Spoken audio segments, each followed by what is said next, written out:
자, 안녕하세요. 반갑습니다. 주식회사 연구대의 이정열입니다. 자, 두산 에너빌리티 브리핑 드리도록 할 텐데 시청하시기 전에 구독과 좋아요 부탁드리도록 하겠습니다. 자, 두산 에너빌리티 전일 영상에서도 좀 말씀을 드렸었지만 저는 이 18,000원 부근들 돌파 여부들에 따라서 굉장히 좀 많은 변화들이 있을 것으로 예상이 됩니다. 우리 지지 구간들 이렇게 체크가 되는 상황들이죠.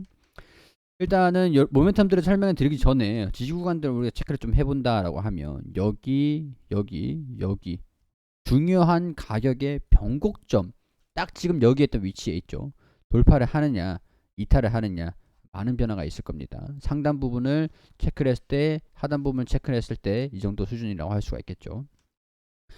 돌파를 한다라고 하면은 지지를 받는 모습들을 보여주면서 재차 상단 부분까지 돌파를 하는지 방향성들이 좀 결정이 될 거기 때문에 중요한 가격들 앞으로의 방향에 영향을 끼칠 만한 그런 변수들이 여기 현재 이 부분들 18,000원에 있다라고 정리를 좀 해드릴 수 있을 것 같습니다.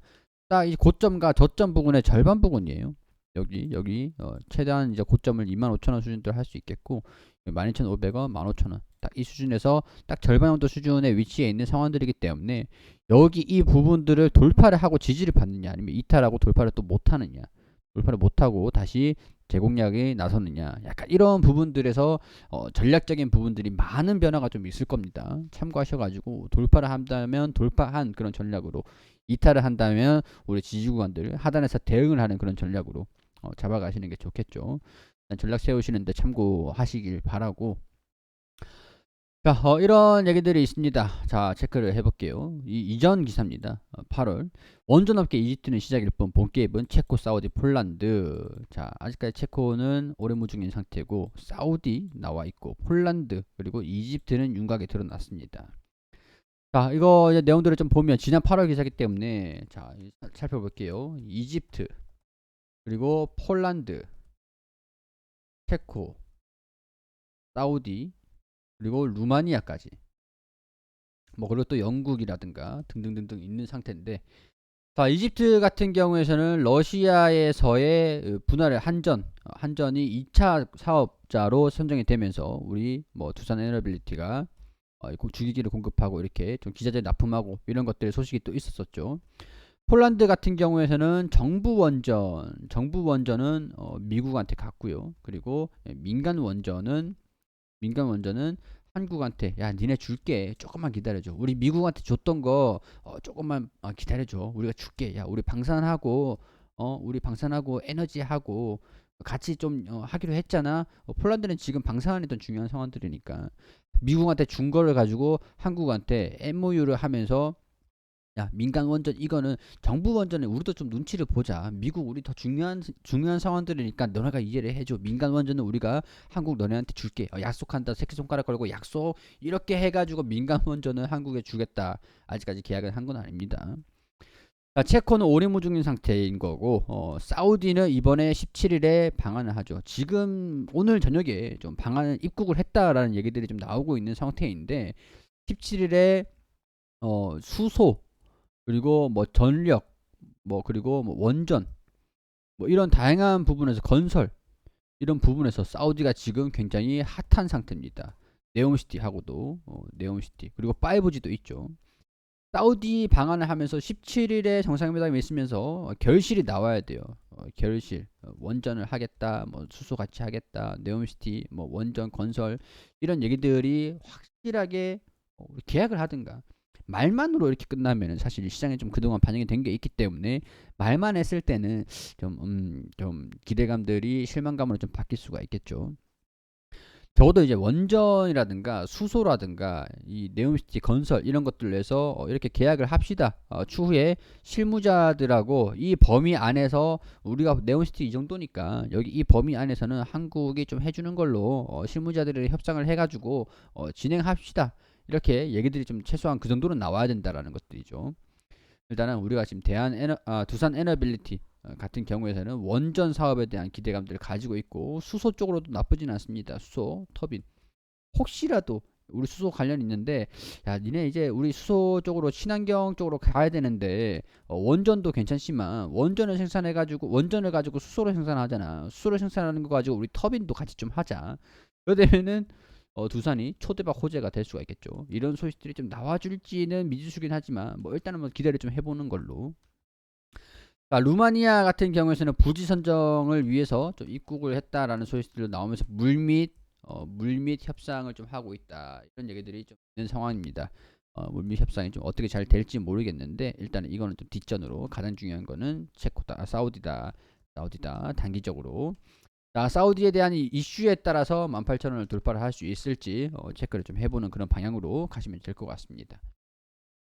자, 폴란드, 체코, 사우디, 수주도 장밋빛 제2원전 르네상스 기대감들, 이것도 8월 당시입니다. 바라카 이후에 13년 만에 수주 낭보. 자, 이집트도 하고 있고 협력도 타진하고 있고, 한국, 미국, 프랑스, 여기 보면 체코 두코바니도 있고, 여기 이집트 엘다바는 윤곽에 나왔고, 루마니아 체르나보다 1, 2기, 여기 주주 있죠. 폴란드도 있고 사우디도 있고.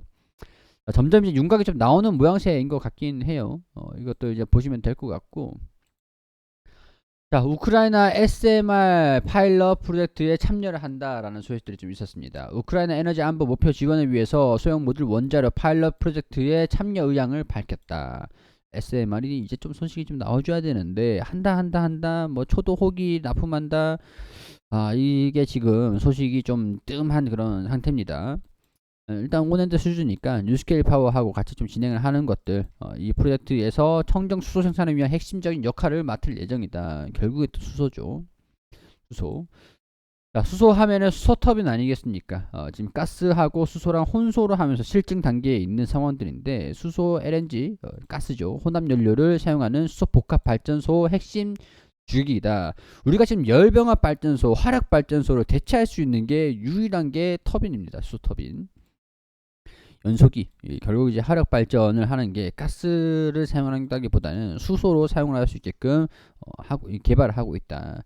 이게 뭐 가스 터빈은 개발을 완료했는데 지금 50% 친환경 연소기 개발 국제 가계를 혼소 시험을 앞두고 있다. 내년에 진행이 됩니다. 자, 그러면은 원전을 가지고 수소를 생산하고 수소를 가지고 수소 터빈을 딱 가동을 시키고 전력을 생산을 하는 게 딱 이제 구조가 나와주는 상황들이 되겠죠. 수소 터빈 개발 2027년도까지 친환경 발전 앞당긴다, 이런 얘기들이 좀 나와주고 있으니까.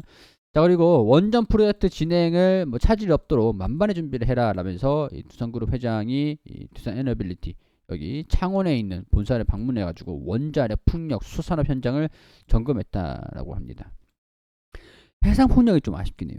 풍력 쪽이 좀 굉장히 아쉬워요. 다른 기업들은 지금 풍력에서 뭐 수주를 얼마나 땄다 뭐 이런 얘기들을 좀 나와주고 있는 상태인데, 두산 에너빌리티는 약간 풍력 쪽에서는 좀 유독 좀 부족한, 약한 그런 모습들을 좀 보여주고 있는 것 같습니다.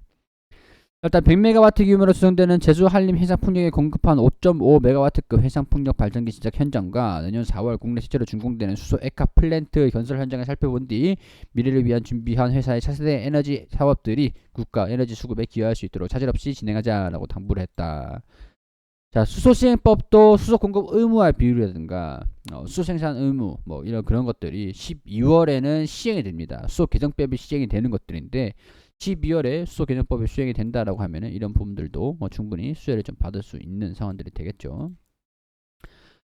자, 빈산물 왕수자가 지금 이제 방안을 좀 하고 있는 상황들입니다. 여기에 따라서 어떤 소식들이 들려주는가에 따라서 이 관련 종목들, 관련 기업들의 주가도 왔다 갔다 할 예정이에요. 중요한 이벤트라고 할 수가 있겠죠. 어느 정도 주가에 반영된 건 있는 상황들인데, 여기서 5대 회장이나 만나가지고 뭐 얘기들이 좀 있을 것 같다라고 하고 있으니까 어떤 얘기들이 나올지를 일단 좀 주목해서 좀 보도록 하자고요. 사우디 원전을 수주를 하면은 원자력 발전 기자재 전문기업 두산 에너빌리티, 발전 설계 기업 한전기술, 발전전 설비 기업 한전 KPS 수혜를 받을 수 있을 가능성들이 높고, 한전기술 이거는 저도 이제 좀 안내를 드렸던 그런 기업이기도 하죠. 무료방에서 종목들 공략주로 안내 드렸던 기업이 또 한전기술이죠. 오늘 또 강한 흐름들을 좀 보여주긴 했는데, 일단 좀 기대를 해봅시다.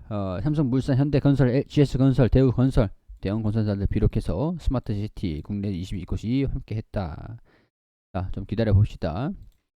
자, 영업이익에 대한 부분들을 좀 체크를 해보면은 연결기주에서 3분기 영업이익이 3,145억 원으로 전년 대비 40% 정도 증가를 했다. 매출은 35% 증가한 3조 9,633억 원, 3조 9,600억 원 가량들. 지배주 순이익이 조금 감소됐다. 별도 기준으로는 1조 2,339억 원, 35% 증가됐고 영업이익이 434억 원, 434억 원. 전년 대비 소폭 0.1%. 그리고 순이익이 조금 전년 대비 적자를 기록을 했다. 자, 이거 좀 이전에 전분기랑 좀 연결 실적으로 나와 있네요. 나와 있네요. 자, 매출액이 3조 9천억 원, 3,146억 원, 그리고 지배주 순이익은 감소됐으나 영업이익도 이전에 적자를 만회시켰던 그런 실적이었습니다. 자, 일회성 비용들이 우리 두산밥켓에 대한 부분들이 좀 있었죠. 두산밥켓이 지금 연속적으로 화생상품 손실들을 마무리한 상태에서 연속적으로 강세 흐름들을 좀 보여주고 있는 상황들인데, 두산밥켓이 주가가 좀 올라간다라고 하면은 두산에너빌리티 입장에서도 긍정적인 상황이라고 할 수 있겠죠. 왜냐면은 이전에 두산밥켓의 이 주가 연계 스와프 체결을 하면서 2분기 영업이익이 단기 순이익이 적자가 좀 나왔었잖아요. 화생상품에 대한 손실을 반영을 시키면서 그 뒤로는 이제 만기를 좀 연장을 하고 난 다음에 주가가 계속 상승하는 모습들을 보여주고 있는데, 두산밥켓 같은 경우에서도 불안 시장이 완화가 되면서 상승하는 모습들, 그리고 두산 에너빌리티도 두산 밥켓 여러 가지 요인들도 있겠지만은 긍정적인 요인들로 반영이 좀 되고 있는 상황들입니다. 연속해서 이 전고점 16,000원 부근에서 좀 뚫어주면서 이제 윗골이 달렸던 부분들 이제 계속 아득바득 일단 끌어올리고 있는 분위기긴 해요. 18,000원 부근들 여기서 주가 변동이 좀 어떻게 생길지, 돌파를 할지 돌파를 못할지, 돌파를 못하면은 하단 부분들 지지구간에서 지지를 좀 받아줄지 체크를 좀 해보도록 합시다. 자, 이런 부분들 참고를 해주시면 감사드리겠고 전략에 대응 전략에 도움이 좀 되셨으면 좋겠다는 말씀 드리도록 하겠습니다. 구독과 좋아요 항상 좀 부탁드리고, 그리고 우리 공부방을 제가 다양한 투자 인사이트 다양한 소식들 뉴스도 그렇고 올려드리고 있으니까, 분석 자료들도 올려드리고 종목들도 공략주들도 안내해드리고 있으니까 공부방 입장하고 싶으신 분들은 고정 댓글 체크를 하셔가지고 그대로 입장을 해주시면 됩니다. 자, 그럼 저는 여기서 인사드리고 다음 영상에서 또 인사드릴 수 있도록 하겠습니다.